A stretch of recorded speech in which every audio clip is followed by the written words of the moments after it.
अरे तो आ गए आप, कैसे हो? आई होप कि तुम सब बहुत बढ़िया होगे, बहुत मजे में होगे एकदम, और होना भी चाहिए भैया, क्योंकि हमारी वीडियोस जो है अब लाइन बाय लाइन आने वाली है। आपका जो बहुत बड़ा टेंशन था study note number 9 paper number 1 का आपके सीएमए फाउंडेशन का, वो अब हमने चालू कर दिया है। पार्ट 1 ऑलरेडी इसकी आ चुकी है और ये है हमारा पार्ट 2, जहां आज के इस पार्ट में अपन कवर करने वाले हैं मैनेजमेंट प्रिंसिपल्स का टॉपिक और मैनेजमेंट प्रोसेस का टॉपिक। ठीक है, क्या क्या टॉपिक? मैनेजमेंट प्रिंसिपल्स और मैनेजमेंट प्रोसेस का टॉपिक। इसके पहले जो पार्ट आया था उसमें मैनेजमेंट का introduction, definition, science, art, profession और लेवल्स ऑफ मैनेजमेंट के टॉपिक कवर थे। अगर वो नहीं देखा है या उसको पढ़ना चाहते हो तो पार्ट 1 देख लेना, पहले अपलोड हो चुका है, प्लेलिस्ट में जाओगे बिल्कुल बिल्कुल तुमको मिल जाएगा। अब पार्ट 2 में अपन आज डिस्कस करने वाले हैं मैनेजमेंट प्रिंसिपल्स। ठीक है कि भैया मैनेजमेंट प्रिंसिपल्स क्या होते हैं, कितने सारे हैं, क्या क्या ये बात बोलते हैं, क्या इनका प्रैक्टिकल यूज है, सब चीजें समझेंगे। और सेकंड टॉपिक आज का जो हमारा लास्ट टॉपिक होने वाला है वो है अपना मैनेजमेंट प्रोसेस। एक ओवरव्यू लेके अपन रख लेंगे और उसी नोट पे अपन अपनी क्लास को आज एंड कर देंगे। क्लियर है?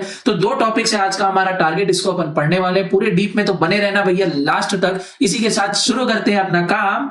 जय श्री राम। ओके, तो अब सबसे पहले अपन समझते हैं कि भैया मैनेजमेंट प्रिंसिपल्स होते क्या हैं। तो देखो और पढ़ो मेरे साथ मैनेजमेंट प्रिंसिपल्स।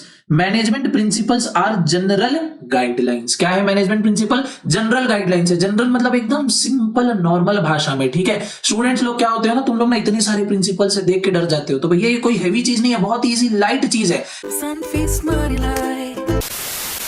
खुद यहाँ पे मैनेजमेंट प्रिंसिपल ये बोल रहा है कि भैया ये कोई बहुत हैवी बात नहीं है, सिर्फ जनरल जनरल बातें। ठीक है, हैवी नहीं है, जनरल है, इजी है। माइंडसेट अपना बना लो कि कुछ आज बहुत इजी चीज पढ़ने वाले हैं, एकदम मजा भी साथ में अपने को आने वाले, तो ये टॉपिक ना ऑटोमेटिकली ना 10 गुना ज्यादा इजी हो जाएगा तुम्हारे लिए। ठीक है, वापस से अपने टॉपिक पे आते हैं। क्या है मैनेजमेंट प्रिंसिपल? तो मैनेजमेंट प्रिंसिपल है जनरल गाइडलाइन, जनरल जनरल बातें हैं that must be implemented by the managers at all levels of the organization। Simple management principle क्या है? पहला पॉइंट जनरल गाइडलाइन है। किस चीज की जनरल गाइडलाइन है, किस बारे में है? तो भैया एक जनरल गाइडलाइन है जो हर मैनेजर को इंप्लीमेंट करना चाहिए अपने ऑर्गेनाइजेशन में हर लेवल पे। ठीक है, जनरल गाइडलाइंस जो बिजनेस में अप्लाई करेंगे, कौन अप्लाई करेंगे, मैनेजर्स कहां पे अप्लाई करेंगे? तो सारे लेवल पे अप्लाई करेंगे। अब अप्लाई करना क्यों जरूरी है? तो for the smooth function of the business. ठीक है, बिजनेस को मक्खन की तरह चलाना है तो मैनेजमेंट प्रिंसिपल्स अप्लाई करना बहुत ही ज्यादा जरूरी है। और मैनेजमेंट प्रिंसिपल है क्या? जनरल बातें। जैसे अगर तुम स्टूडेंट हो, मैं तुमको बताऊं कि अगर तुमको अच्छे मार्क्स स्कोर करने हैं पेपर में, तो क्या जनरल गाइडलाइन होगी? प्रॉपर टाइम टेबल बनाओ, जनरल गाइडलाइन हो गई। दूसरा, रिविजन करो। जब स्टडी करो तो बहुत अच्छे से एकदम फोकस होकर स्टडी करो। ठीक है, हड़बड़ी में या 10 चीजें दिमाग में चल रही हो, स्टडी करने बैठे हो तो स्टडी हो नहीं पाएगी। तो ये सब क्या है? 3-4 जनरल बातें मैंने तुमको बताई कि आपको अगर अच्छा स्कोर करना है पेपर में तो कैसे कर सकते हो। ठीक है, रिवीजन करो, प्रॉपर टाइम टेबल बनाओ, राइटिंग प्रैक्टिस करो। तो ये सारी क्या है? जनरल बातें। सेम वैसे ही बिजनेस में भी, बिजनेस को स्मूथ रन करने के लिए, अपना टारगेट गोल को अचीव करने के लिए कुछ जनरल बातें बताई जाती हैं, ताकि बिजनेसमैन को, ओनर को, मैनेजर्स को बहुत ज्यादा प्रॉब्लम फेस ना करनी पड़े। उसी को अपन इंग्लिश में क्या बोलते हैं? Management principle. समझ रहे हो? समझ रहे हो आप? समझ रहे हो? तो बस यही मतलब होता है अपने मैनेजमेंट प्रिंसिपल्स का। आगे देखते हैं और क्या बात यहाँ पे बता रहा है।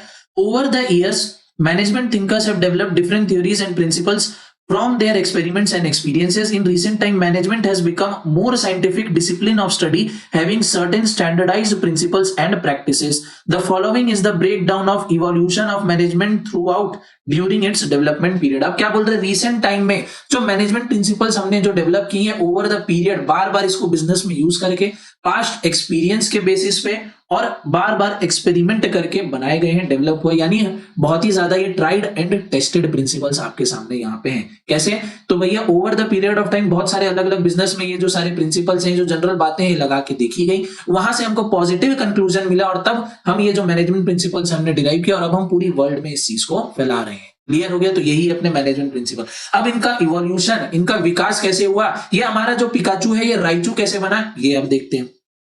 तो पहले के टाइम में early management approaches which are represented by scientific management, the administrative management theory and human relation movement. तो पहले के टाइम में जो अपना मैनेजमेंट था वो किन बारे में बातें करता था भैया? किन बातों के बारे में बात करता था? तो पहला है साइंटिफिक मैनेजमेंट। ठीक है, क्या है आगे पढ़ेंगे।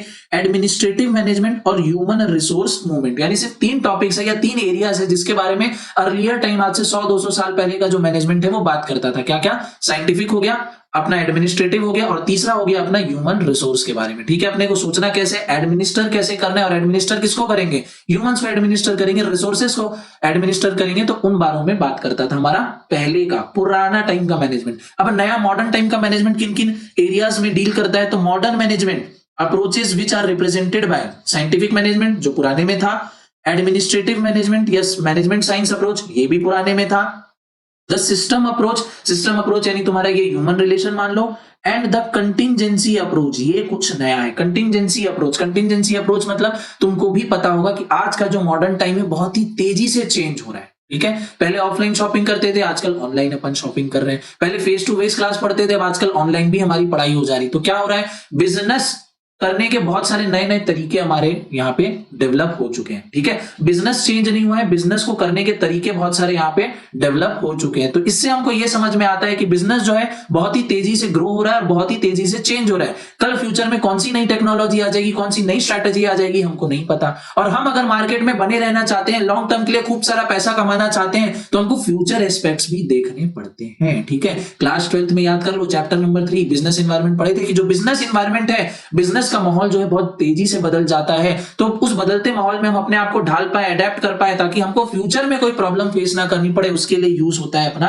कंटिंजेंसी अप्रोच कि भैया फ्यूचर में क्या होगा, इसके बारे में भी प्लान करके रखो, इसके बारे में भी सोचो। अगर ऐसा हो गया तो अपन ये करेंगे, बी सिचुएशन आ गई तो प्लान बी हमारे पास रेडी है, सी सिचुएशन आ गई तो प्लान सी हमारे पास रेडी है।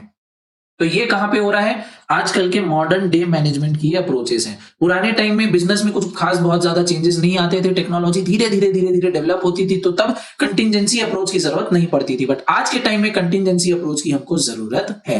तो ये है तुम्हारे मैनेजमेंट प्रिंसिपल जो है वो कैसे इवॉल्व हुए, ठीक है। पिकाचू राइचू कैसे बना, पहले के टाइम में अपन साइंटिफिक वे देखते थे, फिर अपना एडमिनिस्ट्रेटिव वाला पार्ट देखते थे, और उसके बाद ह्यूमन रिसोर्स वाला पार्ट देखते थे। आज तीनों एरियाज तो हम कवर करते ही करते हैं, साथ ही साथ एक फ्यूचर एस्पेक्ट भी देखते हैं। फ्यूचर में भी अपन जाके सोचते हैं, जैसे तुम भी एक स्टूडेंट हो, तुम भी फ्यूचर में अपना अंदाजा लगा रहे होगे कि अगर कोविड फिर से बढ़ गया, पेपर अगर ऑनलाइन हो जाएगा तो कैसे करेंगे, कोविड कम हो गया, पेपर ऑफलाइन हो रहा है, तो क्या हमारी स्ट्रैटेजीज रहेगी। तो फ्यूचर के बारे में सोच रहे हो, यही है तुम्हारा कंटिंजेंसी अप्रोच, क्योंकि फ्यूचर अनप्रिडिक्टेबल है, कब कल क्या हो जाए हमको नहीं पता। तो इसके लिए आज ही प्लान करके रखो, आज ही सारा अपना रोड मैप रेडी कर लो। क्लियर हो गया मैनेजमेंट प्रिंसिपल और वो कैसे कैसे इवॉल्व हुआ।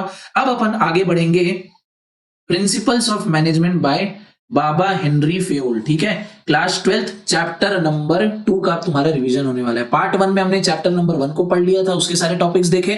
अब जो क्लास 12 तुमने बिजनेस स्टडीज में पढ़ा है, chapter number 2 principles of management, उसमें था हेनरी फेयोल, सेम ही चीज है, उसी को अपन फिर से एक बार रिकैप करने वाले हैं फटाफट। तो मेरे को जल्दी से बताओ कि हेनरी फेयोल कौन थे। तो हेनरी फेयोल थे भैया माइनिंग इंजीनियर, इंजीनियरिंग बैकग्राउंड से थे, ठीक है। कोई एमबीए या मैनेजमेंट या कॉमर्स के बैकग्राउंड से नहीं थे, इंजीनियर बैकग्राउंड से थे। और तुमको पता होगा इंजीनियरों की आदत होती है इन्वेंट करना कुछ ना कुछ। तो ये देखो, इन इंजीनियर ने भी क्या इन्वेंट किया, प्रिंसिपल्स ऑफ मैनेजमेंट का इन्वेंशन किया। तो Henri Fayol, a mining engineer also known as father of management studies and thought, is the innovator of comprehensive thinking of philosophy of management. किसके इनोवेटर है भैया, comprehensive thinking of philosophy of management. Payol focused on several principles that could be used by managers to coordinate the internal activities of the organization। तो Fayol ने भैया कुछ principles दिए, कितने दिए तो आपको दिख रहा होगा नीचे यहाँ पे 14 प्रिंसिपल। फेयोल ने दिए 14 प्रिंसिपल जो कि हर मैनेजर को हेल्प करेगा अपनी ऑर्गेनाइजेशन में प्रॉपर तरीके से काम को करने के लिए और अपने टारगेट को अचीव करने के लिए। सर वो 14 प्रिंसिपल्स क्या है, अब अपन वो चीज देखने वाले हैं।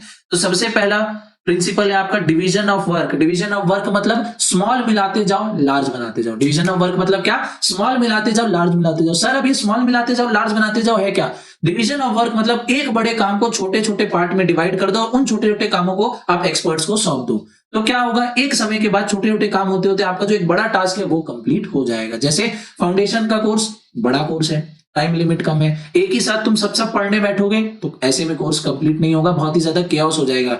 एक टाइम पे एक चीज पे फोकस करो, उसको कंप्लीट करो, दूसरे पे मूव ऑन करो। ऐसा नहीं कि तुम बोल रहे हो कि मैं एक साथ दो चैप्टर पढ़ूंगा, पहले एक पेज तुम फर्स्ट चैप्टर का पढ़ रहे हो, दूसरा पेज फिर तुम सेकंड चैप्टर का पढ़ रहे हो, तो ऐसे में ना तुमको चैप्टर 1 समझ में आएगा ना चैप्टर 2 समझ में आएगा। क्लियर हो गया। अगर तुमको दोनों चैप्टर कंप्लीट करना है तो पहले चैप्टर 1 को कंप्लीट करो, ये एक टास्क हो गया, ब्रेक ले लो, फिर चैप्टर 2 को कंप्लीट कर लो। तो इस तरीके से एंड ऑफ द डे में तुम्हारे क्या दोनों चैप्टर कंप्लीट हो जाएंगे। ऐसे नहीं 5-10 पेज चैप्टर 1 के पढ़ लिए, फिर 5-10 पेज चैप्टर 2 के कर लिए, या दोनों को एकदम कंबाइन करके बहुत अलग तरीके से पढ़ लिया। ठीक है, तो यहाँ पे फेयोल का पहला प्रिंसिपल है डिवीजन ऑफ वर्क, स्मॉल मिलाते जाओ लार्ज बनाते जाओ। एक बड़े काम को छोटे छोटे पार्ट में डिवाइड कर लो और उन छोटे छोटे काम को स्पेशलिस्ट को दे दो ताकि वो बहुत अच्छी तरीके से करते रहे, और धीरे धीरे ऐसे ही प्रोसेस होते होते जो आपका बड़ा काम है, जो मेन गोल है, वो भी धीरे से अचीव हो जाएगा और बहुत ही प्रॉपरली अचीव होगा। क्लियर हो गया, पहला प्रिंसिपल समझ में आ गया। दूसरा प्रिंसिपल है अपना अथॉरिटी और रिस्पॉन्सिबिलिटी का, ठीक है। दूसरा प्रिंसिपल क्या है? अथॉरिटी और रिस्पॉन्सिबिलिटी का। तो इसके बारे में अपन ने बहुत ज्यादा ही अच्छे से डिस्कशन किया है आपके मैनेजमेंट कॉन्सेप्ट वाली चैप्टर में, ठीक है। मैनेजमेंट कॉन्सेप्ट के जो चैप्टर्स की जो लेक्चर्स हैं वो ऑलरेडी अपलोडेड है, प्लेलिस्ट में मिल जाएगा, इन डिटेल वहां पे देखेंगे। अभी जो शॉर्ट में अपने को समझना है दो वर्ड्स का मीनिंग जो कि है अथॉरिटी और रिस्पॉन्सिबिलिटी। अथॉरिटी मतलब क्या, इन जनरल अगर बोल दूं तो पावर, और रिस्पॉन्सिबिलिटी मतलब क्या, जिम्मेदारी। तो फेयोल यहां पे बोलते हैं कि पावर और responsibility, with great powers comes great responsibility. अगर आपके पास पावर ज्यादा है, रिस्पॉन्सिबिलिटी कम है तो भी गड़बड़ हो जाएगा। रिस्पॉन्सिबिलिटी बहुत ज्यादा है, पावर बहुत कम है तो भी गड़बड़ हो जाएगा। तो पावर, ठीक है, यानी अथॉरिटी और रिस्पॉन्सिबिलिटी का एक इक्वल बैलेंस होना चाहिए, ठीक है। एग्जांपल दे देता हूं, जैसे आपको आपके मैनेजर ने रिस्पॉन्सिबिलिटी दे दी कि भैया आपको एक दिन में 1000 यूनिट बनाने हैं, ठीक है। अभी आपकी रिस्पॉन्सिबिलिटी होगी कि आपको पर डे 1000 यूनिट जो है वो मैन्युफैक्चर करने किसी भी कमोडिटी का, बट उससे रिलेटेड जो पावर है रॉ मटेरियल लाने की, मशीन को चलाने की, वो आपको पावर ही नहीं दी गई। अब आपको रॉ मटेरियल चाहिए तो क्या करोगे, आपका प्रोडक्शन रुक जाएगा, क्योंकि आपके पास रॉ मटेरियल ऑर्डर करने की, उसको यूज करने की पावर तो है नहीं। तो यहां पे हो जाएगा गड़बड़। अब अगर मैनेजर ने आपको बहुत ज्यादा पावर दे दी, रिस्पॉन्सिबिलिटी बहुत कम दे दी, तो उस केस में जिस इंप्लॉय को ज्यादा पावर मिली है, रिस्पॉन्सिबिलिटी कम है, वो अपनी पावर का मिस यूज करेगा, ठीक है। तो उस सिचुएशन में भी क्या होगा, यहाँ पे गड़बड़ ऑर्गेनाइजेशन में होने वाली। इसीलिए बाबा हेनरी फेयोल ने बोला कि भैया अथॉरिटी और रिस्पॉन्सिबिलिटी बहुत इंपॉर्टेंट चीज है, इन दोनों का इक्वल बैलेंस होना चाहिए किसी भी इंप्लॉय या मैनेजर के पास। क्लियर हो गया? हाँ जी सर। तीसरा है अपना डिसिप्लिन। भैया कायदे से रहोगे तभी फायदे में रहोगे, कायदे में रहोगे तभी फायदे में रहोगे। एक इंप्लॉय के अंदर भैया प्रॉपर डिसिप्लिन होना चाहिए। क्या लिखा है यहाँ पे, the three requisites are necessary for maintaining discipline: good supervisor, clear and fair arrangements, proper application and sanctions और penalty। सारी चीजें प्रॉपरली पहले ही डिफाइन होनी चाहिए कि भैया आपको ये काम करना है, आपकी ये रिस्पॉन्सिबिलिटी, इसका आपको इतना पेमेंट मिलेगा, ये काम आप गड़बड़ करोगे इतनी फाइन्स एंड पेनल्टीज लगेंगी, ठीक है। प्रॉपरली ऑर्डरली फॉर्म में सब चीज स्टार्टिंग में ही डिफाइन होनी चाहिए, ताकि क्लैरिटी ऑफ माइंड आ सके सुपरवाइजर के भी और उसके अंदर जो काम कर रहे हैं सबऑर्डिनेट के बीच में भी। इससे क्या होगा, प्रॉपर डिसिप्लिन मेंटेन होगा ऑर्गेनाइजेशन में, और जिस भी ऑर्गेनाइजेशन में प्रॉपर डिसिप्लिन मेंटेन है वो लॉन्ग टर्म में बहुत ही आगे जाने वाली। तो ये है अपना तीसरा प्रिंसिपल, डिसिप्लिन का, प्रिंसिपल ऑफ डिसिप्लिन, जो कि बोलता है कायदे से रहोगे तभी फायदे में रहोगे, ठीक है। बढ़ते हैं अपन फोर्थ प्रिंसिपल पे। फोर्थ प्रिंसिपल है unity of command. Unity of command simple यही चीज बोलता है कि एक इंप्लॉय को एक टाइम पे सिर्फ एक बॉस से ही ऑर्डर लेना चाहिए। ऐसा ना हो कि एक इंप्लॉय को सेम टाइम पे दो बॉस जो है वो ऑर्डर कर रहे हैं। उस केस में इंप्लॉय के लिए उस सिचुएशन को हैंडल करना बहुत मुश्किल हो जाएगा, क्योंकि टाइम उसके पास लिमिटेड है। उस लिमिटेड टाइम में वो सिर्फ और सिर्फ एक ही बॉस की रिक्वायरमेंट को फुलफिल कर सकता है। तो उस सिचुएशन में क्या होगा, एक बॉस की रिक्वायरमेंट फुलफिल कर दिया, वो वाला बॉस तो एकदम हैप्पी हो जाएगा, बट जिसकी उसने रिक्वायरमेंट को फुलफिल नहीं किया, जिस बॉस का उसने काम नहीं किया, वो उससे गुस्सा हो जाएगा, ठीक है। और वो गुस्सा किस पे निकालेगा, इंप्लॉय पे निकालेगा। इंप्लॉय भी आगे जाके फ्रस्ट्रेट हो जाएगा और ऑर्गेनाइजेशन में काम भी वो प्रॉपर अपनी फुल एफिशिएंसी के साथ नहीं कर पाएगा। तो यूनिटी ऑफ कमांड मतलब यही होता है कि एक इंडिविजुअल इंप्लॉय को ऑर्डर्स लेने चाहिए सिर्फ एक ही सुपीरियर से सेम टाइम पे। सेम टाइम पे अगर उसको एक से ज्यादा लोग ऑर्डर दे रहे हैं तो वहां पे केओस हो जाएगा और काम प्रॉपरली नहीं हो पाएगा। आगे बढ़ते हैं फिफ्थ प्रिंसिपल पे। फिफ्थ प्रिंसिपल है अपना unity of direction. Unity of direction मतलब क्या है भैया, whole unit of the organization को सेम लीडर, ठीक है, एक लीडरशिप के अंदर, एक प्लान के अंदर आगे वर्क करना चाहिए। ऐसा नहीं कि अगर एक ऑर्गेनाइजेशन में, एक बिजनेस में 5-10 डिपार्टमेंट है तो एक डिपार्टमेंट अलग ही डायरेक्शन में काम कर रहा है, दूसरा अपने हिसाब से काम कर रहा है, तीसरा अपने हिसाब से काम कर रहा है। तो ऐसे क्या होगा कि जो ऑर्गेनाइजेशन है, जो उसका मेन एम है, जिस डायरेक्शन में उसको जाना है, वो प्रॉपर पाथ से भटक जाएगा, क्योंकि उसके अंदर जितने भी डिपार्टमेंट है सब अलग अलग तरीके से काम कर रहे हैं। तो यूनिटी ऑफ डायरेक्शन सिंपली ये बात बोलता है कि जितने भी डिपार्टमेंट, जितने भी यूनिट्स आपके बिजनेस के अंदर बने हुए हैं, सभी को देखो कि वो सब प्रॉपर मिलके एक पर्टिकुलर डायरेक्शन में काम करें, ठीक है। जितने भी सारे यूनिट्स है सभी एक प्रॉपर डायरेक्शन में काम करें, तभी जो ऑर्गेनाइजेशन है उसका गोल अचीव हो पाएगा, वरना वो अपने पाथ से डेविएट हो जाएगा, भटक जाएगा। बढ़ते हैं अपने सिक्स्थ प्रिंसिपल पे। सिक्स्थ प्रिंसिपल बड़ा सिंपल सा, subordination of individual interest to general interest. एक कंपनी है जहां पे आप कल को जाके काम करोगे, सीएमए बन जाओगे, बड़ी कंपनी में काम करोगे, ठीक है, या खुद का भी खोल लोगे ऑफिस वगैरह। बट अभी अपन एग्जांपल लेते हैं कि आप किसी कंपनी में जॉब करोगे, ठीक है। तब जब आप जिस कंपनी में जाओगे वहां पे हो सकता है आपकी इंडिविजुअल की भी कुछ नीड्स होंगी, कि आपको ज्यादा पैसा चाहिए, बड़ी पोजीशन चाहिए, लोग आपकी रिस्पेक्ट करें, आपको बाकी फैसिलिटीज चाहिए, एक मर्सिडीज चाहिए रोज ऑफिस में आने जाने के लिए, ठीक है। तो ये क्या है, आपका इंडिविजुअल का इंटरेस्ट है। वेयरएज ये सब ऑर्गेनाइजेशन का इंटरेस्ट होगा कि नहीं, ऑर्गेनाइजेशन का इंटरेस्ट हमको ज्यादा पैसा कमाना है। तो इसमें क्या होगा, दोनों के बीच में कॉन्फ्लिक्ट आ जाएगा। ऑर्गेनाइजेशन बोलेगी कि भैया हम आपको मर्सिडीज नहीं दे सकते, इसमें हमारी कॉस्ट हमको बहुत ज्यादा पड़ जाएगी, जिससे प्रॉफिट कम हो जाएगा। वेयरएज आप बोलोगे कि नहीं भैया मुझे तो मेरे स्टैंडर्ड के हिसाब से मर्सिडीज ही चाहिए। तो यहाँ पे क्या हो रहा है, ऑर्गेनाइजेशन और इंडिविजुअल दोनों आमने सामने खड़े हो गए, दोनों में हो रही है लड़ाई। तो इस केस में फेयोल बोलते हैं कि ऑर्गेनाइजेशन को जो इंडिविजुअल का इंटरेस्ट है उसको ध्यान में रखते हुए काम करना चाहिए। सबसे पहले एक मैनेजर की ये अप्रोच होनी चाहिए कि जो इंडिविजुअल है और जो ऑर्गेनाइजेशन दोनों के इंटरेस्ट में एक अपन नेक्सस बिठा पाए, एक कनेक्टिंग पॉइंट पे अपन आ पाए जहां पे इंडिविजुअल भी खुश हो, ऑर्गेनाइजेशन भी खुश हो। ठीक है, दोनों के इंटरेस्ट को अपन मैच कर पाए। बट अगर दोनों के इंटरेस्ट मैच नहीं होते तो ऑर्गेनाइजेशन को अपने इंटरेस्ट को ध्यान में रखना चाहिए, क्योंकि अगर एक इंडिविजुअल है वो ऑर्गेनाइजेशन छोड़ के चले जाता है या वो कुछ केओस क्रिएट कर रहा है, उससे बाकी लोगों पे इंपैक्ट आ जाएगा। तो बाकी लोगों पे इंपैक्ट ना आए तो इसीलिए सबसे पहले आप क्या कोशिश करेंगे, पहले दोनों के इंटरेस्ट को देख लो कि अगर वो मैच हो सकते हैं किसी भी सिचुएशन में, वो सबसे बेस्ट है। बट अगर किसी भी सिचुएशन में दोनों के इंटरेस्ट मैच नहीं हो रहे तो अब आप प्रायोरिटी दोगे ऑर्गेनाइजेशन के इंटरेस्ट को ओवर द इंडिविजुअल इंटरेस्ट। ठीक है, तो ये कुछ एक्स्ट्रा बात है जो मैंने यहां पे आपको एक्सप्लेन की है। क्लियर हो गया? हाँ जी सर। सेवेंथ है प्रिंसिपल ऑफ रेमुनरेशन। रेमुनरेशन यानी सैलरी, वेजेस, बाकी सारी फैसिलिटीज, इंसेंटिव्स वगैरह, ये प्रॉपर एडिक्वेट मिलनी चाहिए आपके एम्प्लॉइज को, उतनी ही मिलनी चाहिए जितनी की उसके पास क्वालिफिकेशंस है, स्किल्स है, जिसके लिए वो हकदार है। ऐसा नहीं कि अगर किसी एम्प्लॉय को 50,000 1 लाख रुपए सैलरी मिलनी चाहिए बट आप उसको 20-30 हजार रुपए दे रहे हो। इस सिचुएशन में क्या होगा, उस एम्प्लॉय के पास तो टैलेंट है, ये टैलेंट आपके कॉम्पिटिटर पहचान के उसको एक बढ़िया ऑफर दे देंगे और वो उनके पास चले जाएगा और आपका काम यहाँ पे रुक जाएगा। तो जो रेमुनरेशन है, जो सैलरी है, वेजेस है, जो बाकी फैसिलिटीज है, इंसेंटिव्स है, वो कॉम्पिटिटिव होनी चाहिए, एम्प्लॉयज की क्वालिफिकेशन और स्किल के बेसिस पे होनी चाहिए, इक्वली मैचिंग होनी चाहिए, ना बहुत ही ज्यादा ना बहुत ही ज्यादा कम। ठीक है, क्लियर? नेक्स्ट अपना है प्रिंसिपल, नेक्स्ट प्रिंसिपल है सेंट्रलाइजेशन का प्रिंसिपल, सेंट्रलाइजेशन और decentralisation.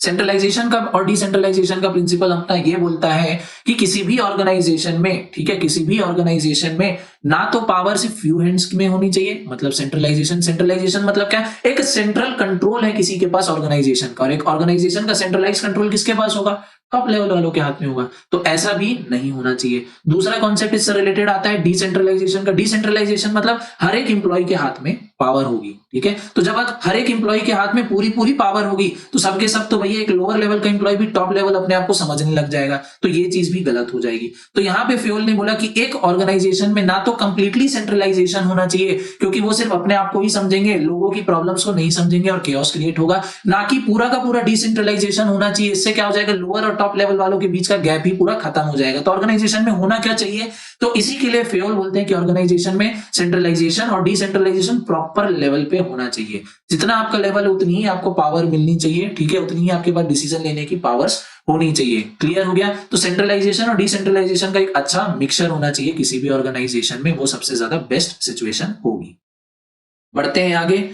Principle of scalar chain, principle number अपना 9, principle of scalar chain. Scalar chain ये बोलता है कि किसी भी ऑर्गेनाइजेशन में कोई भी इंफॉर्मेशन अगर एक इंडिविजुअल से दूसरे इंडिविजुअल में पास ऑन होनी है तो उसकी एक प्रॉपर हायरार्की होगी, उसका एक प्रॉपर स्ट्रक्चर होगा कि अगर ए मैनेजर को बी मैनेजर तक अपनी बात पहुंचानी है तो वो किन किन रूट्स के थ्रू अपनी बात पहुंचाएगा, उसके बीच में कितने इंडिविजुअल्स आने चाहिए, और वही चेन जो है फॉलो होनी चाहिए। वो चेन जहां टूटेगी तो अगेन ऑर्गेनाइजेशन में प्रॉब्लम्स जो है हमको फेस करनी पड़ेगी। क्लियर हो गया? हाँ जी सर, क्लियर हो गया। स्केलर चेन क्या होता है? आते हैं प्रिंसिपल नंबर 10। प्रिंसिपल नंबर 10 है अपना principle of order. Principle of order ये बोलता है कि ऑर्गेनाइजेशन में, ठीक है, किसी भी ऑर्गेनाइजेशन में हर टूल और हर ह्यूमन की भैया एक स्पेसिफिक प्लेस होनी चाहिए ताकि उस टूल को ढूंढने में आपका टाइम और एनर्जी वेस्ट ना हो। क्लियर हो गया? जैसे समझ लो अगर कॉफी मशीन हो गई, एक ऑर्गेनाइजेशन में जो कॉफी मशीन है उसकी प्लेस फिक्स होनी चाहिए। फाइल्स वगैरह किसी को ढूंढने तो एक फाइल का डिपार्टमेंट, एक प्रॉपर प्लेस फिक्स होनी चाहिए ताकि किसी भी हर एक इंडिविजुअल को पता हो कि यार मुझे अगर ये वाली फाइल चाहिए तो मुझे यहाँ पे जाके मिल जाएगी। तो इससे क्या होगा, उसका टाइम और उसकी एनर्जी बचेगी उस फाइल को ढूंढने में। वो प्रॉपर उस पोजीशन में जाएगा, देखेगा कि कहाँ उसकी फाइल है, निकालेगा और अपना काम कर लेगा। अगर उस फाइल की लोकेशन फिक्स नहीं है तो क्या होगा, इससे पूछेगा उससे पूछेगा कि भैया ये फाइल कहाँ है, तो हो सकता है उसको बहुत ज्यादा टाइम और एनर्जी वहां पे वेस्ट करनी पड़े। तो प्रिंसिपल ऑफ ऑर्डर यही चीज बोलता है कि जितने भी टूल्स इक्विपमेंट्स हैं या प्रॉपर जो मैनेजर्स हैं उनकी जो भी प्लेस है वो फिक्स होनी चाहिए ताकि लोगों को पता हो कि अगर उनको ये काम है तो वो इस जगह पे जाके उनका सोल्यूशन उनको मिलने वाला है, जिससे उनकी टाइम भी सेव होगा और एनर्जी भी सेव होगा। क्लियर हो गया principle of order?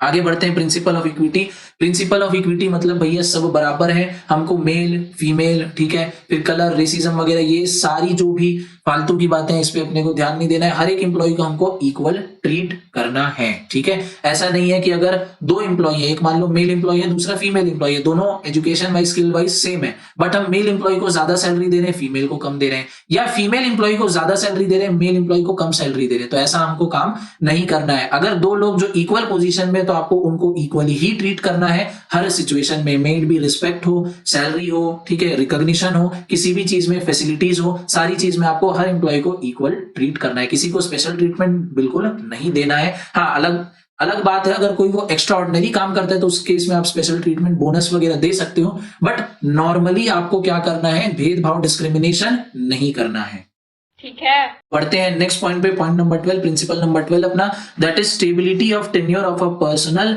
An employee needs time to get himself accustomed to a line of work and then he can show his ability।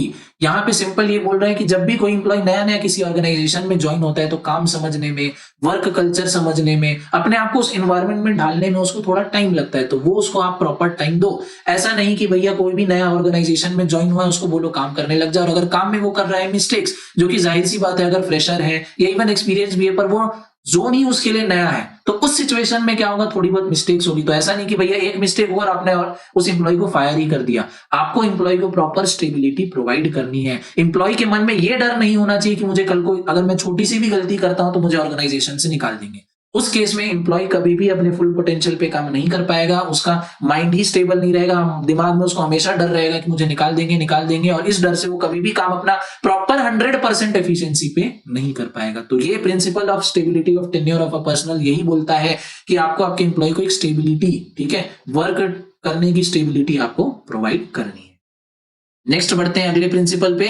अगला प्रिंसिपल है अपना इनिशिएटिव का। अगर आपका एम्प्लॉय भी बढ़ के कुछ इनिशिएटिव लेना चाहता है, कुछ सजेशन देना चाहता है, तो आपको उसको वेलकम करना चाहिए। ऐसा नहीं कि भैया तू तो छोटे लेवल का है, तेरी बात हम क्यों सुने, ठीक है। अगर कोई एम्प्लॉय ब्रिलियंट आइडिया के साथ, एक बढ़िया आइडिया के साथ, कोई नए सजेशन के साथ आता है तो उसको भी हमको वेलकम करना चाहिए। And principle number 14, spirit D corps. Spirit D corps मतलब साथ ही हाथ बढ़ाना, एक अकेला थक जाए तो मिलकर हाथ बढ़ाना, यानी यूनिटी होनी चाहिए आपके एम्प्लॉइज के बीच में, किसी भी प्रकार का कोई भी डिस्प्यूट नहीं होना चाहिए सुपीरियर और सबऑर्डिनेट के बीच में, एक हेल्दी वर्क कल्चर होना चाहिए, टीम वर्क होना चाहिए, तभी जो ऑर्गेनाइजेशन में काम जो है प्रॉपरली काम होगा और सक्सेस उस ऑर्गेनाइजेशन को बिल्कुल मिलने वाली है। क्लियर हो गया। तो ये थे हमारे 14 प्रिंसिपल। क्या क्या कुछ मैं रिपीट कर देता हूं। सबसे पहला था अपना डिवीजन ऑफ वर्क, यानी स्मॉल मिलाते जाओ लार्ज बनाते जाओ, फिर अथॉरिटी और रिस्पॉन्सिबिलिटी प्रॉपर होनी चाहिए। फिर उसके बाद अपन ने देखा था कायदे में रहोगे तभी फायदे में रहोगे, डिसिप्लिन वाला प्रिंसिपल। फिर प्रिंसिपल ऑफ टेक ऑर्डर अपन ने देखा कि हर चीज की प्रॉपर एक प्लेस असाइन होनी चाहिए जहां पे उसको ढूंढने के लिए टाइम और energy waste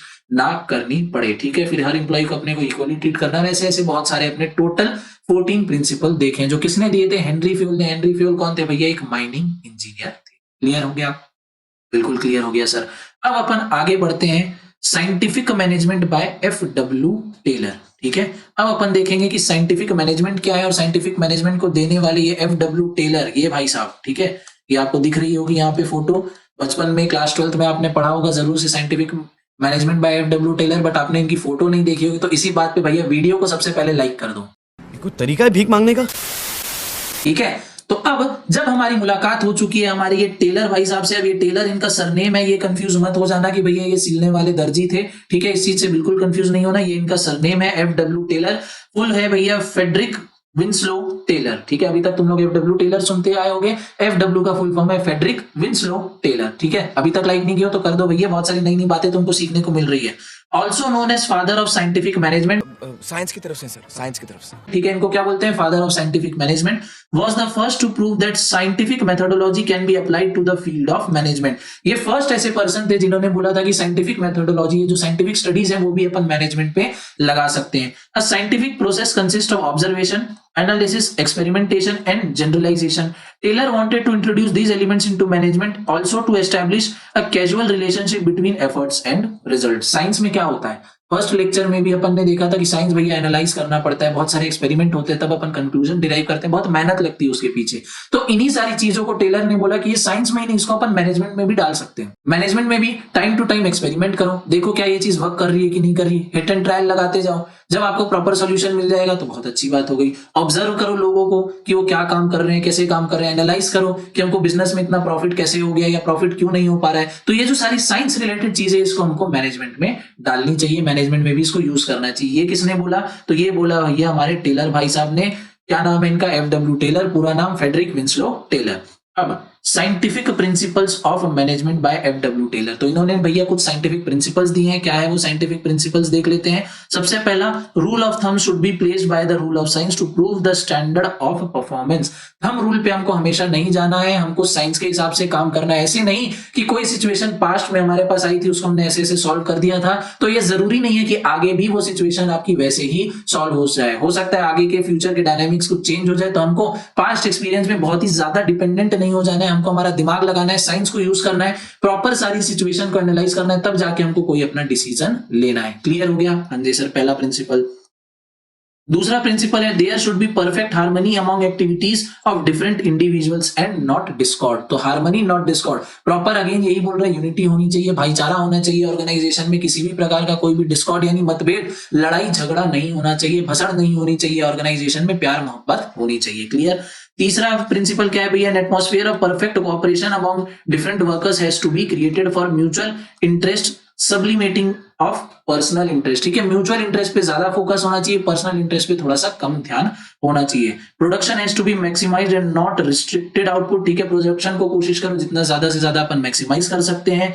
their should be encouragement to the greatest efficiency and prosperity of every individual, both employer and employees. जब भी आपका कोई भी इंप्लॉई या आपके ऊपर वाला बॉस कोई भी भैया बहुत अच्छा काम कर रहा है, तो उनको प्रॉपर एनकरेज करो, मोटिवेट करो, टाइम टू टाइम बूस्ट करते रहो, ताकि वो अच्छी तरीके से और भी ज्यादा अच्छी तरीके से काम कर सके। इसीलिए तो मैं तुमको बोलता हूँ कि भैया चैनल सब्सक्राइब करो, लाइक करो। ये क्या, ये हमारे मेरे लिए और मेरी टीम के लिए मोटिवेशन है। हमको भी समझ में आता है कि हम जो इतने एफर्ट्स डाल रहे हैं, आपको समझ में आ रहा है कि नहीं आ रहा है, प्रॉपर जो हम मैसेज कन्वे करना चाह रहे हैं आप तक पहुंच रहा है कि नहीं पहुंच रहे। तो लाइक करो वीडियो को, हमको ये मोटिवेट करता है बहुत ज्यादा।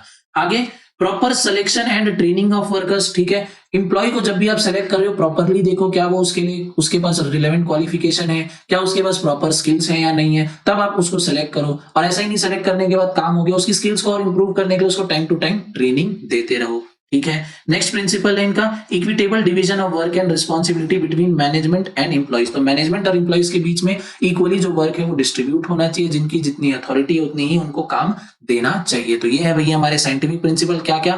थंब रूल हर जगह नहीं लगाना है, साइंस को यूज करना है। फिर भैया ऑर्गेनाइजेशन में प्रॉपर हार्मनी मेंटेन करके रखनी है, कोई भी तरीके का कॉन्फ्लिक्ट होने से बचना है, यूनिटी मेंटेन करना है, प्रोडक्शन को जितना बढ़ा सकते हो, जितना स्केल कर सकते हो करो, एम्प्लॉइज को प्रॉपर ट्रेनिंग दो, सिलेक्शन करते टाइम ध्यान दो कि उसके पास प्रॉपर क्वालिफिकेशन और स्किल सेट है या नहीं है। ठीक है, वर्क को अपने प्रॉपरली डिवाइड करके रखो। तो ये थे हमारे साइंटिफिक प्रिंसिपल जो किन्होंने दिए, FW टेलर ने दिए। नीचे अपना नेक्स्ट टॉपिक यहाँ पे क्या बोल रहा है? Criticisms of scientific principles of management. लोगों ने किन किन बातों को लेकर इन साइंटिफिक प्रिंसिपल्स को क्रिटिसाइज किया, यानी साइंटिफिक प्रिंसिपल्स में क्या सारी कमी है जो लोगों ने पॉइंट आउट किया, वो अपन देखने वाले हैं। पहला, it deals with factory management only. ये सिर्फ और सिर्फ फैक्ट्री, यानी इसका जो स्कोप है सिर्फ और सिर्फ फैक्ट्री तक लिमिटेड है। बाकी अगर अपन देखें नॉन प्रॉफिट वगैरह ऑर्गेनाइजेशन चीजें हो गई, उसमें अपन साइंटिफिक मैनेजमेंट को प्रॉपरली यूज नहीं कर सकते। दूसरा, separation of planning from doing is a misleading concept. Okay. तीसरा point, it lays too much emphasis on engineering side. ठीक है, इंजीनियरिंग में बहुत ज्यादा ये फोकस कर रहा है, ignoring the importance of human aspect in the production. ठीक है, मशीन्स को ज्यादा से ज्यादा यूज करो, ह्यूमन की वैल्यू को थोड़ा सा ये कम आंक रहा है, ये बोला था लोगों ने। फिर next point, functional foremanship is not direct improvement on the concept of line theory of organization. He considered human element as devices of machine. इन्होंने ह्यूमन को एक मशीन की तरह कंसिडर किया, जबकि भैया ह्यूमन और मशीन में बहुत ज्यादा डिफरेंस होता है। It created condition of industrial monarchy. इन्होंने सिर्फ और सिर्फ इंडस्ट्रियल मोनार्की पे ही अपना जो कॉन्सेंट्रेशन है वो रखा। फिर creates unfair distribution of benefits between employers and employees. It is doubtful है, ठीक है, एंटी सोशल है, because it is aimed at efficiency of workers only. It is not possible to find out one best way to do a job.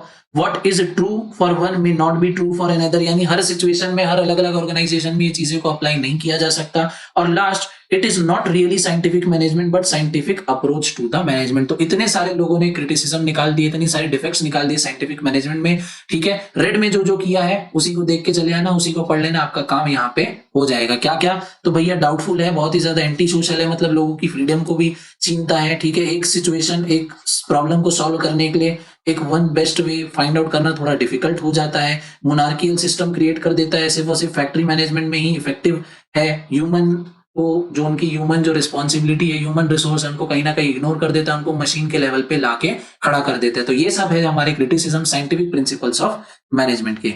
आगे देखते हैं, आगे आ गया है अपना नया टॉपिक। ये वाला जो टॉपिक है आपने आपकी क्लास 12th में कहीं भी नहीं पढ़ा है, तो बहुत ही ज्यादा ध्यान से एकदम कॉन्सेंट्रेट होकर आपको अच्छी तरीके से सुनना है, समझना है, क्योंकि हो सकता है आप इसको पहली बार पढ़ रहे होगे, ठीक है। इवन इफ आप रिवाइज भी कर रहे हो, उसके लिए हमारी वीडियो देख रहे हो, तो भी आपको बहुत अच्छे से देखना है। क्या टॉपिक है सर ये? तो ये है topic bureaucratic management by Max Weber, ठीक है। ब्यूरोक्रेटिक मैनेजमेंट जो किसने दिया है भैया? ये दिया है हमारे मैक्स वीवर भाई साहब ने। फोटो आपको यहाँ पे दिख जाएगी साइड में, ये देखो फोटो दिख रही है प्रॉपर। देखने से ही, शक्ल से ही ये आदमी एकदम खड़ूस दिख रहा है, ठीक है, एकदम स्ट्रिक्ट, पूरा खड़ूस। वो शादी में होते हैं ना फूफा जी ताऊ जी, एकदम स्ट्रिक्ट, भैया ये चीज चाहिए, मतलब ये चीज चाहिए। गुलाब जामुन मीठा होना चाहिए, बहुत ही ज्यादा मीठा होना चाहिए। गुलाब जामुन मीठा नहीं था मैं नहीं खाऊंगा, रूठ के बैठ जाते हैं ना, ये उस टाइप के नेचर वाले आदमी हमको लग रहे हैं। देखो फोटो ही देखो, एकदम खड़ूस, एकदम हिलना नहीं है, एकदम स्ट्रिक्ट एकदम। कुछ ऐसी ही टाइप की इन्होंने थ्योरीज दी। देखो पर्सनैलिटी से तुमको देख के पता चल रहा है कि एकदम स्ट्रिक्ट टाइप के आदमी लग रहे हैं। तो जो इन्होंने दिया है ब्यूरोक्रेटिक मैनेजमेंट, वो भी काफी ज्यादा स्ट्रिक्ट है। कैसी है देखते हैं अपन।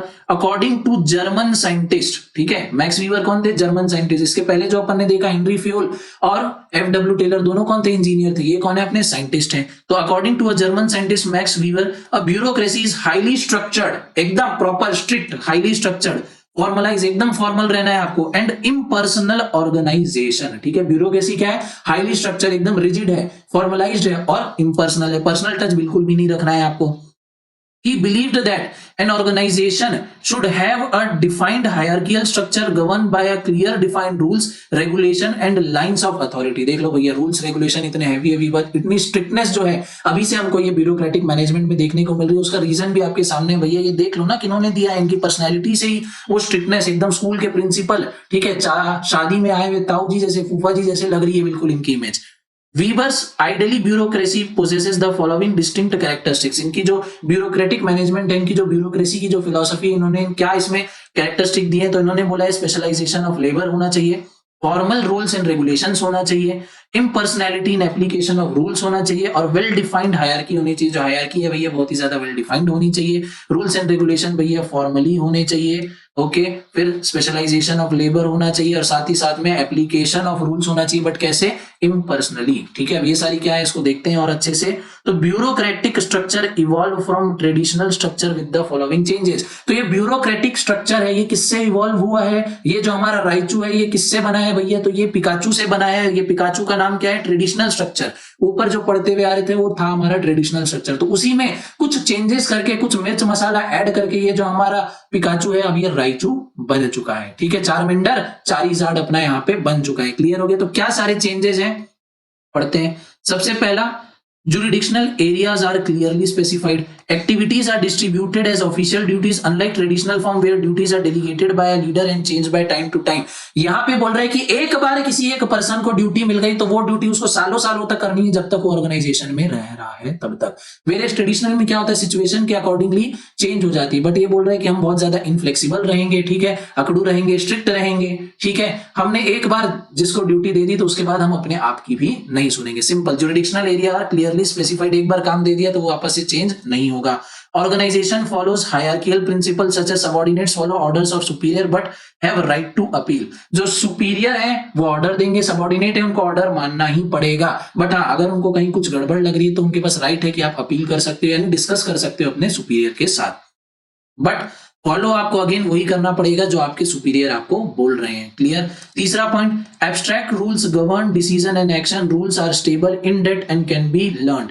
Decisions are recorded in permanent files. In traditional forms, few obvious rules are written record. इसमें बोल रहा है कि जो भी सारे रूल्स एंड रेगुलेशन है, प्रॉपर एक आपको रूल बुक बनानी है, सारे रूल्स एंड रेगुलेशंस उसमें आपको लिखने हैं, सारे जो भी आप डिसीजन लिख रहे हो उसका एक प्रॉपर रिकॉर्ड, एक प्रॉपर आपको फाइल मेंटेन करके रखनी है। वेयर ट्रेडिशनल अपन ने ऊपर पढ़ा, ऐसा कहीं पॉइंट आया कि आपको रूल्स एंड रेगुलेशन एकदम ऐसे लिख के रखना है, नहीं। हाँ, जो इंपॉर्टेंट बात है वो आप नोट डाउन कर सकते हो, एक जनरल बातें आप नोट डाउन कर सकते हो जो सबको फॉलो करनी है। बट यहाँ पे बोल रहा है कि एक एक बात, एक एक पॉइंट, एक एक चीज आपको नोट डाउन करके रखना है। क्लियर हो गया? हाँ जी सर, काफी ज्यादा स्ट्रिक्ट है ये। बात तो सही है। Next point, means of production और एडमिनिस्ट्रेशन बिलोंग्स टू ऑफिस। भैया एडमिनिस्ट्रेशन का काम किसका है? ऑफिस का है, एम्प्लॉइज का नहीं है, एम्प्लॉयर्स का है। ठीक है। फिर officials are selected on the basis of technical qualification and compensated by salary. Employees का सिलेक्शन सिर्फ और सिर्फ टेक्निकल क्वालिफिकेशन के बेसिस पे होगा और उनको उस हिसाब से सैलरी भी दी जाएगी। काफी स्ट्रिक्ट है। उनमें कोई और अदर बाकी स्किल्स है वो नहीं देखना है, क्वालिफिकेशन देखो, उस हिसाब से सैलरी दो, काम पे रख लो। Next point, employment by the organization is a career. The official is a full-time employee and looks forward to a lifelong career. After a trial period, they may get a tenure of position and are protected from uninformed dismissal. ठीक है। अगर कोई भी एक employ है जो आपके organisation में आ जाता है तो भैया वही उसका एक लाइफ लॉन्ग करियर बन जाता है। आपको उसको इतनी जो है पोजीशन देनी है, इतनी रिस्पेक्ट देनी है, इतना आपको काम में उसको स्टेबिलिटी प्रोवाइड करनी है कि बिना इन्फॉर्म किए आप उसको निकाल नहीं सकते हो। तो एक बार जो आपके पास आ गया वो आपके ऑर्गेनाइजेशन का पार्ट बन जाएगा, आपको उसको बहुत जल्दी से निकालना नहीं है। ठीक है। एक बार आ गया तो मतलब एकदम चिपक गया है मैग्नेट की तरह, वो अब आपसे अलग नहीं हो सकता। सिंपल। ठीक है। तो ये है भैया ब्यूरोक्रेटिक मैनेजमेंट। ठीक है। जो ट्रेडिशनल से ही इवॉल्व हुआ है, थोड़ी थोड़ी हमको ट्रेडिशनल की इसमें झलक देखने को मिली है कि एम्प्लॉय को रखना है तो प्रॉपर उसके क्वालिफिकेशन स्किल को देखो, वो चीज हमको यहाँ पे देखने को मिली है। डिसीजन वगैरह कुछ रूल्स एंड रेगुलेशन है उसको मेंटेन करो, वो भी अपने को यहाँ पे देखने मिली, बट बहुत ही ज्यादा स्ट्रिक्ट वे में यहाँ पे देखने को मिला है। अब देखते हैं अपन आगे principles of bureaucratic management. Bureaucratic management के प्रिंसिपल क्या क्या है? तो पहला, फॉर्मल हायरार्किकल स्ट्रक्चर होना चाहिए भैया। Each level controls the level below and it's controlled by the level above. ठीक है। एक proper structure, well defined structure होना चाहिए। दूसरा, मैनेजमेंट बाय रूल्स। मैनेजमेंट कैसे चलेगा भैया? रूल्स के हिसाब से चलेगा। Controlling by rules allow decision made at high levels to be executed consistently by all the lower level. Higher level वाले, टॉप लेवल वाले रूल्स बनाएंगे, लोअर लेवल वाले फॉलो करेंगे। ठीक है। पढ़ते हैं थर्ड पॉइंट की तरफ। थर्ड प्रिंसिपल है अपना, organisation by functional speciality. People are organised into units based on the type of the work they do. Specialist को ही आपको हर ऑर्गेनाइजेशन में आपको डाल देना है, जिस काम में वो माहिर है उसको उसी ऑर्गेनाइजेशन में डाल दो। फोर्थ, एन अप फोकस और in focused mission. If the mission is described as up focused, then the organization's purpose is to serve the stockholders, the board or whatever agency empowered it. अगर कोई भी organisation up focused है मतलब उनका focus किस पे है? Stock holders यानी शेयर होल्डर्स को खुश करना, बोर्ड ऑफ डायरेक्टर यानी जो टॉप लेवल वाली चीज है, जो मेन मालिक है उनको आपको खुश करना है अगर अप फोकस्ड है। फिर if the mission is to serve the organisation itself, तो आपका जो फोकस क्या हो जाएगा? इन फोकस हो जाएगा। जैसे हायर प्रॉफिट्स आपको लेना है, मार्केट शेयर गेन करना है, कैश बहुत ज्यादा आपके पास होना चाहिए, लिक्विडिटी मेंटेन करना है। तो जब भी कभी हम ऑर्गेनाइजेशन एज अ होल के बारे में सोचेंगे तो हमारा फोकस कैसा है? इन फोकस है। ऑर्गेनाइजेशन के अंदर में हम घुस चुके हैं, इन अंदर जा चुके हैं। वेयर एज अप फोकस, ऊपर से अगर हमको जो सिर्फ टॉप लेवल के लोग हैं, जो मेन मालिक लोग हैं, उनको हमको खुश करना है, उनको सेटिस्फाई करना है, तो हमारा फोकस कैसा है? अप फोकस्ड है। ठीक है। फिर fifth, purposely impersonal. Treat all the employees equally and customers equally. ठीक है। सारे एम्प्लॉय को इक्वली ट्रीट करना है आपको। अगर किसी एम्प्लॉय के पास भैया कुछ एक्स्ट्रा स्किल है, वो कुछ ज्यादा डिवोटेड है काम के लिए, बहुत ज्यादा हार्ड वर्क कर रहा है, उससे फर्क नहीं पड़ता, हमको सारे एम्प्लॉय को इक्वली ट्रीट करना है, ये इनका प्रिंसिपल है। ठीक है। Sixth, employment based on technical qualification. Selection और प्रमोशन किसी भी एम्प्लॉय का कब होगा? टेक्निकल क्वालिफिकेशन के बेसिस पे होगा। वो ऑर्गेनाइजेशन के लिए कितना लॉयल है, कितना एफर्ट्स डाल रहा है, क्या सारी चीजें कर रहा है, उसके बेसिस पे नहीं, सिर्फ और सिर्फ क्वालिफिकेशन के बेसिस पे आपको रखा जाएगा ऑर्गेनाइजेशन में, और क्वालिफिकेशन के बेसिस में ही आपको प्रमोट किया जाएगा। बाकी सारी क्वालिटीज आपकी इग्नोर कर दी जाएंगी। अगर आप कम्युनिकेशन में अच्छे हो, इग्नोर। ठीक है। आप ऑर्गेनाइजेशन में कुछ और नए स्किल्स ला रहे हो, आपको 10 लैंग्वेजेस आ रही हैं, इग्नोर। ठीक है। सिर्फ और सिर्फ टेक्निकल क्वालिफिकेशन के बेसिस में ही आपको रखा जाएगा और आगे फर्दर प्रमोट किया जाएगा ब्यूरोक्रेटिक मैनेजमेंट सिस्टम के अंदर। तो हमने जो इसके प्रिंसिपल्स पढ़े, इसी में हमको कुछ कुछ कमियां देखने को मिल रही है। ठीक है। वही कमी लोगों ने भी फाइंड आउट करी और बहुत ही ज्यादा क्रिटिसिज्म दिया। पहला क्रिटिसिज्म क्या, बिना देखे ही हम बता सकते हैं कि बहुत ही ज्यादा ना इनफ्लेक्सिबिलिटी ले आएगा ऑर्गेनाइजेशन में। कैसे? तो एक जन को आपको एक ही डिपार्टमेंट में रखना है, उसको आप ऑर्गेनाइजेशन से निकाल नहीं सकते, डिपार्टमेंट उसका आप चेंज नहीं कर सकते, तो बहुत ही ज्यादा एक रिजिड स्ट्रक्चर यहाँ पे बन जाएगा। रूल्स रेगुलेशंस को एकदम ही ज्यादा स्ट्रिक्टली फॉलो करना है। अगर आपके वो प्रिंसिपल्स के अगेंस्ट भी जा रहे हैं तो भी आपको फॉलो करना है, तो यहाँ पे केओस होने लग जाएगा। लोग ज्यादा कंफर्टेबल फील नहीं करेंगे वर्क करने में, बहुत ही ज्यादा अनकंफर्टेबल होने वाले हैं। अब देखते हैं और भी क्या इनके क्रिटिसिज्म है। तो too much emphasis on rules and regulation, जो कि रिजिडिटी और इनफ्लेक्सिबिलिटी लाएगा, देखा हमने। No importance is given to informal group, informal group को कोई भी इंपॉर्टेंस नहीं देगी, सिर्फ और सिर्फ सारा काम फॉर्मल वे में होने वाला है। Involves lot of paper work, wastage of time, efforts of money बहुत ज्यादा लगेंगे। हर एक रूल डिसीजन को लिखते रहोगे, पेपर वर्क बहुत ज्यादा हो जाएगा, टाइम भी लगेगा, मनी भी बहुत ज्यादा वेस्ट होने वाला है। उस चक्कर में क्या होगा, डिसीजन मेकिंग में बहुत ज्यादा डिले हो जाएगा। पहले नोट डाउन करो, डिसीजन लो, फिर लिखो, करो। पेपर वर्क में बहुत ज्यादा आपका टाइम लगेगा, तो डिसीजन भी आप क्विकली नहीं ले पाओगे। नेक्स्ट देखें, तो not suitable for business organisation, business organisation के लिए सुटेबल नहीं है, तो किसके लिए सुटेबल है, गवर्नमेंट के लिए। जहां पे ऐसे बिजनेस में जहां आपका कोई भी कंपटीशन नहीं है, पूरी की पूरी आपकी मोनोपोली, आप आराम आराम से डिसीजन ले सकते हो हर एक चीज को चेक करते हुए, तब वहां पे सिर्फ और सिर्फ उसी केस में ये ब्यूरोक्रेटिक मैनेजमेंट स्टाइल सूट करेगा। ऐसे प्लेस में, ऐसे मार्केट प्लेस में जहां जो बिजनेस इन्वायरमेंट है जल्दी जल्दी चेंज हो रहा है, टेक्नोलॉजी डेवलप हो रही है, लोगों के टेस्ट एंड प्रेफरेंसेस चेंज हो रहे हैं, उस केस में अगर आप बिल्कुल रिजिड रहोगे, इनफ्लेक्सिबल रहोगे, तो उस सिचुएशन में बिल्कुल भी काम नहीं होने वाला है। क्लियर हो गया। सिर्फ वैसे ही मार्केट में जहां आपकी मोनोपोली है या एक दो कॉम्पिटिटर है, उसी केस में ब्यूरोक्रेटिक मैनेजमेंट लगने वाला है। Next point, dedication and commitment of employees are ignored. अपन ऊपर बात कर रहे थे, किसी की कम्युनिकेशन अच्छी है, कोई बहुत ज्यादा मेहनत कर रहा है, वो सब इग्नोर हो जाती है, सिर्फ और सिर्फ क्वालिफिकेशन के बेसिस में जज किया जाता है लोगों को। Difficulty in coordination and communication, एकदम आप बिल्कुल पर्सनल वे में ही रहोगे, एकदम फॉर्मल ही रहोगे, तो भैया इसमें कम्युनिकेशन में भी आपकी डिले आने वाला है, प्रॉपर कोऑर्डिनेशन भी मेंटेन करने में प्रॉब्लम्स आने वाली हैं। लास्ट पॉइंट अपना, there is limited scope for human resource, human resource के लिए बहुत ही लिमिटेड स्कोप यहाँ पे हो जाता है, क्योंकि अपन फ्लेक्सिबिलिटी प्रोवाइड कर ही नहीं रहे हैं, तो बहुत ज्यादा डाइवर्स सिचुएशन क्रिएट होगी नहीं। जिस ऑर्गेनाइजेशन में डाइवर्स सिचुएशन क्रिएट होगी, तभी तो हमको समझ में आएगा कि हम ह्यूमन रिसोर्स को कैसे मैनेज करना है, क्या हम प्रॉपरली मैनेज कर पा रहे हैं या नहीं कर पा रहे। तो ऐसी ऑर्गेनाइजेशन में जहां अपन ब्यूरोक्रेटिक मैनेजमेंट लगा रहे हैं, वहां पे ह्यूमन रिसोर्स का भी जो रोल है बहुत ही ज्यादा कम हो जाता है। समझ रहे हो? समझ रहे हो आप? समझ रहे हो? ओके, तो ये था अब हमारा पहला टॉपिक, जहां पे अपन ने देखा प्रिंसिपल्स ऑफ मैनेजमेंट, फ्यूल के भी, टेलर के भी, और हमारे भैया मैक्स भाई साहब के भी, ब्यूरोक्रेटिक मैनेजमेंट। ठीक है, अब अपन बढ़ेंगे अपने नेक्स्ट टॉपिक पे, और आज की इस लेक्चर का last topic that is management process, की भैया मैनेजमेंट प्रोसेस होता क्या है। तो मैनेजमेंट का मतलब हमको ऑलरेडी पता है, प्रोसेस मतलब भी ऑलरेडी पता है, कि कोई भी जो चीजें हैं एक प्रॉपर प्रोसेस में, यानी स्टेप बाय स्टेप हम धीरे धीरे आगे बढ़ते जाएंगे। तो एक मैनेजमेंट में, मैनेजमेंट के स्टेप्स क्या है, मैनेजमेंट का एक कंप्लीट प्रोसेस क्या है, वो चीज अपन अभी देखने वाले हैं। तो management is a process of planning, organising, leading, controlling the efforts of organizational members and use of all the other organizational resources to achieve the stated organizational goals. The functions of management are interdependent and interrelated. The process of management involves 5 distinct functions, namely, एक तो management के process में 5 different functions आते हैं। वो 5 different functions क्या है भैया, तो पहला है प्लानिंग, दूसरा है ऑर्गेनाइजिंग, तीसरा है स्टाफिंग, चौथा है लीडिंग, और फिफ्थ है अपना कंट्रोलिंग। प्लानिंग मतलब क्या, कल हमको आगे क्या करना है, इसका फ्यूचर में हमको क्या क्या चीजें करनी है, आज ही प्लान बना के रख लो, ये हो गया अपना प्लानिंग।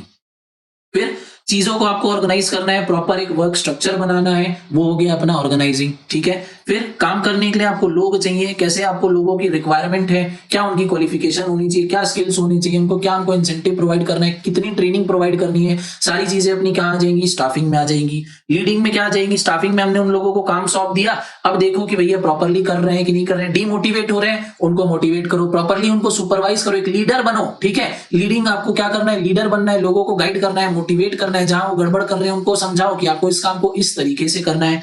फिफ्थ है आपका कंट्रोलिंग। कंट्रोलिंग मतलब आपको स्टैंडर्ड्स सेट करने पड़ेंगे स्टार्टिंग में। ठीक है, स्टैंडर्ड्स आपको डिफाइन करने पड़ेंगे कि ये पर्टिकुलर काम इस तरीके से होगा और इस तरीके से ही होना चाहिए। अब आपको कंपेयर करना है कि हमने जो स्टैंडर्ड सेट किया था और जो एक्चुअल में काम हो रहा है उसमें कितना डिफरेंस आ रहा है। जो भी डिफरेंस आ रहा है उसको हमको सॉर्ट आउट करना है। अगर वो डिफरेंस पॉजिटिव है, आपकी ऑर्गेनाइजेशन के लिए फायदेमंद है, तो देखो जो हमने स्टैंडर्ड सेट किए थे वो हमने कुछ गलत सेट कर दिए थे क्या, तो उसको चेंज कर लो। देखो कि अगर डेविएशन आ रहा है और वो आपकी ऑर्गेनाइजेशन के लिए हार्मफुल है, ठीक है, हमने सोचा था कि 10,000 यूनिट जो है हम वो रोज बनाएंगे पर बन रहे हैं 5,000, तो देखो कि कहां प्रॉब्लम आ रही है, क्यों जो हमने जो टारगेट लिया था वो अचीव नहीं हो पा रहा है, तो उसको बोलेंगे हम कंट्रोलिंग करना। तो ये है अपना प्रॉपर मैनेजमेंट प्रोसेस, 5 स्टेप। सबसे पहला प्लान कर लो फ्यूचर में क्या काम करना है। ठीक है, एक बेस रेडी हो जाएगा, एक रोड मैप बना लो। फिर ऑर्गेनाइजेशन, सारी चीजों को ऑर्गेनाइज करो, प्रॉपर स्ट्रक्चर बना लो, कौन सा काम कौन करेगा।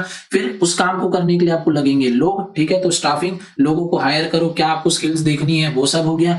लीड करना है भैया, बहुत ही ज्यादा इंपॉर्टेंट एक्टिविटी, लोगों को मोटिवेट करो, समय समय पे गाइड करो। ठीक है, ताकि वो काम प्रॉपरली अच्छे से कर पाए। अब काम अच्छे से हो रहा है या नहीं हो रहा है, इसको भी टाइम टू टाइम चेक करते रहो, वही हो जाएगा अपना कंट्रोलिंग। तो ये है हमारा मैनेजमेंट प्रोसेस है। ठीक है, ये जो आपको सारे दिख रहे हैं प्लानिंग ऑर्गेनाइजिंग सबकी यहाँ पे डेफिनेशन यहाँ पे लिखी हुई है, तो इसको आप इजीली पढ़ सकते हो। मीनिंग क्या है मैंने बहुत ही इजीली शॉर्ट में एकदम एक्सप्लेन कर दिया है। इन डिटेल में भी हम इन सारे टॉपिक्स को पढ़ने वाले हैं बट नेक्स्ट लेक्चर्स में, ठीक है। नेक्स्ट पार्ट 3, 4, 5, 6, 7 आते रहेगा, उस पार्ट्स में हम ये प्लानिंग ऑर्गेनाइजिंग स्टाफिंग ये सबको इन डिटेल में पढ़ने वाले हैं। अभी हमने क्या लिया है, ओवरव्यू लिया है मैनेजमेंट प्रोसेस का कि मैनेजमेंट प्रोसेस होता क्या है, किस तरीके से ये काम करता है। अब और भी ज्यादा डिटेल में आगे आने वाले पार्ट में पढ़ने वाले हैं, क्लियर है। तो इसी के साथ भैया आज की इस क्लास को मैं यहीं पे करता हूं खत्म। और आपसे मैं बोलता हूं बाय बाय, टाटा, गुड बाय। तो मिलूंगा आपसे मैं नेक्स्ट क्लास में एक और नए टॉपिक के साथ। तब तक के लिए तो लाइक और शेयर ठोक दीजिए, महाकाल का दबाकर लाइक और शेयर ठोक दीजिए। 5000 लौटे दिख जाना चाहिए।